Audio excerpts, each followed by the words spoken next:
जय हिंद दोस्तों, कैसे हैं आप लोग। आशा करते हैं आप लोग अच्छे होंगे। Interview with Christian Bernard written by Andra. हम एक इंटरव्यू की बात करेंगे जो डॉक्टर क्रिश्चियन बर्नार्ड के साथ कंडक्ट किया गया था बाय एंद्रा। एंद्रा जो हैं द हिंदू के चीफ एडिटर रहे हैं 2001 तक, और ये इंटरव्यू 1997 में कंडक्ट किया गया था बाय एनराम। उस समय द हिंदू के तो चीफ एडिटर थे।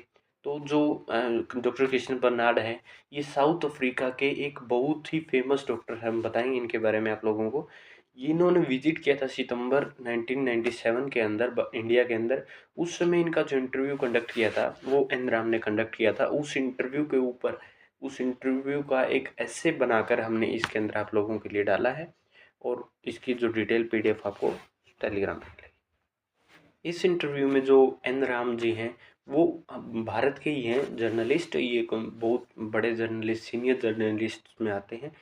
इन्होंने जो है क्वेश्चन पूछा था on the apartheid policy. Apartheid policy क्या होती है कि रंग भेद की नीति की आपके देश में साउथ अफ्रीका में जो है अपार्थाइड पॉलिसी थी।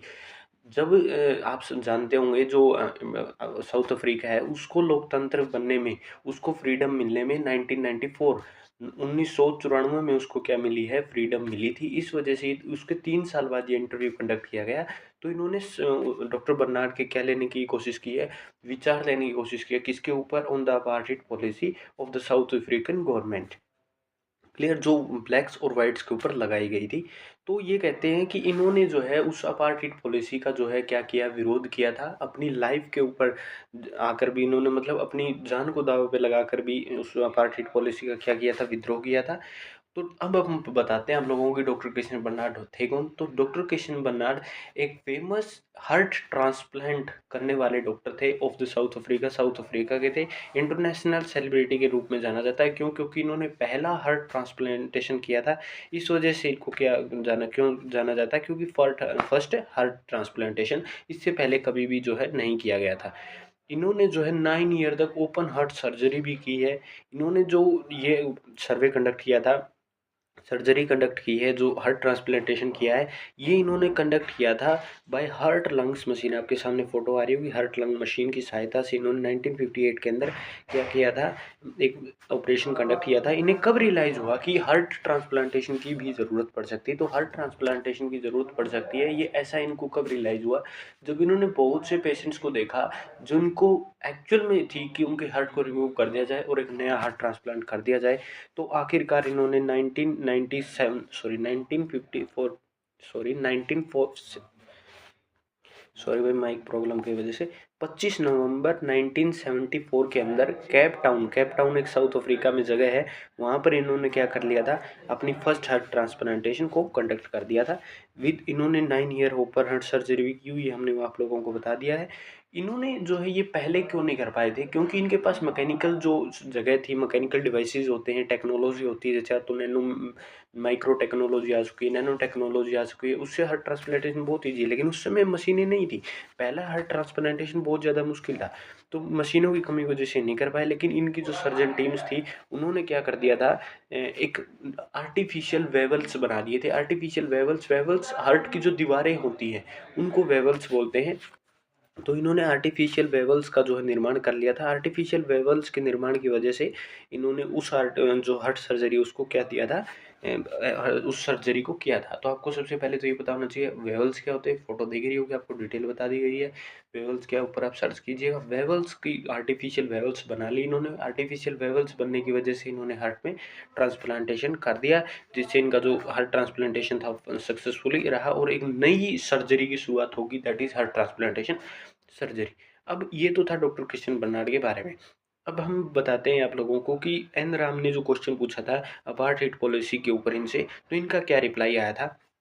डॉक्टर कृष्ण बर्नार्ड ने जो है रिप्लाई किया था कि ये बचपन से तो कुछ भी नहीं जानते थे अपार्थाइड पॉलिसी के बारे में। इन्होंने 1948 मतलब 1948 के बाद इन्हें कुछ पता लगा अपार्थाइड जैसी कुछ पॉलिसी होती। क्यों? क्योंकि उस समय एक जो पावर में, जो जैसे अपने आज बीजेपी पावर में है, उस समय एक नेशनल पार्टी होती थी, वो पावर में आई। और नेशनल पार्टी का जो लीडर था वो वाइट था। तो उसने क्या कर दिया, सभी ब्लैक्स के ऊपर एक कानून लगा दिया कि ब्लैक जो है वो वाइट से अलग रहेंगे, अलग बैठेंगे, अलग एरिया होगा उनका, कोई गर्ल जो है ब्लैक वाइट बॉय के साथ नहीं रह सकती। ये ऐसे ऐसे उन्होंने क्या लगा दी, रेस्ट्रिक्शंस लगा दिए। एक्चुअल में आप ध्यान से देखें ना तो क्रिश्चियन बर्नार्ड जो है वो वाइट कलर के है, उनके एक्चुअल फोटो देखोगे तो वाइट कलर के हैं वो ब्लैक नहीं है। उनके लिए तो फायदे थे, लेकिन वो फिर भी उस चीज़ का अपोज कर रहे थे। क्यों अपोज कर रहे थे? क्योंकि उसकी जो फैमिली थी और उसके जो बेसिकली जो फादर थे वो एक मशीनरी थे, और मशीनरी होने की वजह से वो क्या करते थे, उन्होंने बहुत सारे काले बच्चों के साथ अपना जीवन बिताया था। इस वजह से वो उनके पिताजी की भी खुद इसी चीज़ में डेथ हुई।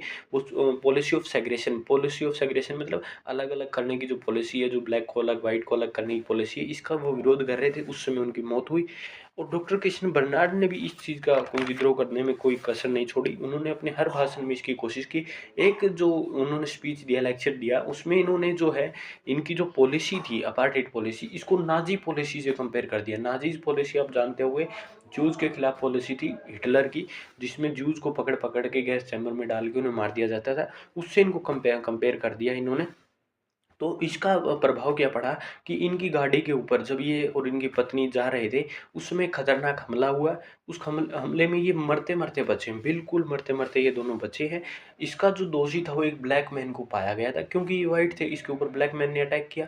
तो ब्लैक मैन ने अटैक किया था इनके ऊपर, और ये उसके उसके विरुद्ध कोई एविडेंस नहीं मिला। जब इनका जिस ब्लैक मैन ने जो इनके ऊपर अटैक किया उसका कोई एविडेंस नहीं मिला, तो कोर्ट रूम से बच चुका था। डॉक्टर क्रिश्चियन बर्नार्ड जो हैं बेसिकली बताते हैं, एन राम को जो बताते हैं कि वो इस चीज़ का सफ़र, इस चीज़ को विद्रोह क्यों कर रहे थे इस चीज़ का।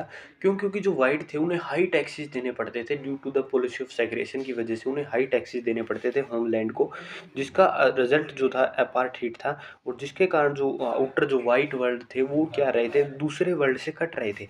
मतलब जो दूसरे देश थे वो ऐसे सोच रहे थे कि ये तो नीच व्यक्ति है भाई, अपने ही ब्लैक लोगों को दूर रख रहे हैं वाइट से।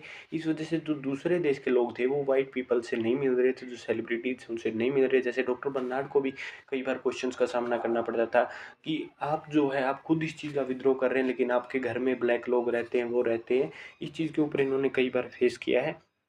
तो इस तरीके से इस चीज़ का विद्रोह कर रहे थे कि इन्हें हाई टैक्सेस देने पड़ते थे होमलैंड को। दूसरा भाई इनको ऑब्स्टेकल फेस करना पड़ता था to the outer side world. तो डॉक्टर बर्नार्ड आखिर में चाहते क्या हैं वो बताते हैं कि वो चाहते हैं कि दुनिया उन्हें इस तरीके से याद ना करें कि उन्हें उन्हें जो है फर्स्ट हार्ट ट्रांसप्लांटेशन किया था, जबकि दुनिया उन्हें इस चीज़ के लिए याद रखे कि उन्होंने जो है बहुत सारी अब नॉर्मल डिजीज से जो है इस दुनिया को आज़ाद कराया है। इस दुनिया के छोटे छोटे बच्चों को, मासूम बच्चों को जो अब नॉर्मल हर डिजीज़ है उनसे जो है बचाया है। इस वजह से उन्हें दुनिया याद करे। तो आखिर में डॉक्टर क्रिश्चियन बर्नार्ड हमें बताते हैं कि वो चाहते हैं कि उन्हें दुनिया किस तरीके से याद रखे, उन्हें फर्स्ट हार्ट ट्रांसप्लांटर के रूप में याद ना रखे, जबकि उन्होंने जितने छोटे छोटे बच्चों को अब नॉर्मल हार्ट डिजीज से बचाया है उसके काम के लिए उन्हें जो है दुनिया याद रखे, ऐसा क्रिश्चियन बर्नार्ड जी कहते हैं। तो इसी तरीके से भाई an interview with Christian Bernard by an Ram होता है कंप्लीट। मिलते हैं नए वीडियो के साथ, तब तक के लिए ओके बाय, टाटा, जय हिंद, जय भारत।